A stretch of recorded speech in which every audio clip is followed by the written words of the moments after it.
Hello everyone, how are you? I'm Efraín de Gracia Jimenez and I'd like to introduce you to a friend who has had the opportunity to travel the other countries. His name is Enrique Montenegro. He lives in Boquete and he will talk to you about his experience when he visited Ecuador. Hello, my name is Enrique, and about 6 years ago I traveled to Ecuador.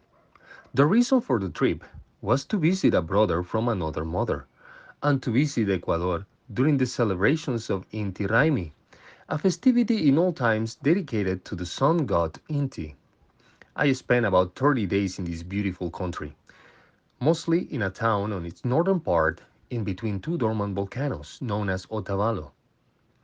The local culture of this town, where the population is in majority indigenous Quechua speaking people, was amazing. Never expected to find out how most people were not only well educated, but also hold four or three different occupations and or professions in which they were at least proficient.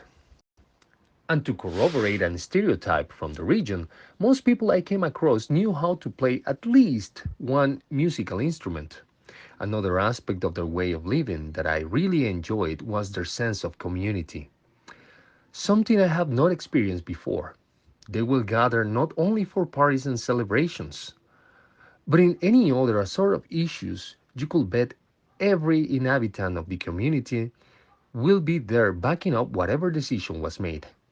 Overall, cheerful, organized, generous, humble, and welcoming people. Their food was also another expression of their way of life. Simple but rich and abundant. In this trip, I experienced for the first time the many different varieties of corn, potatoes, and legumes original to the Andino communities of Ecuador, Peru, and Bolivia. Also, ate roasted cuy and a beetle, or catsos as they call them, that after being collected only during hours of the very early morning and being dispossessed of legs and wings, they will get roasted along with corn for a delicious and very crunchy snack. Also, something typical of the location was a plate that consisted on stewed snails served with lemon and herbs known as churros.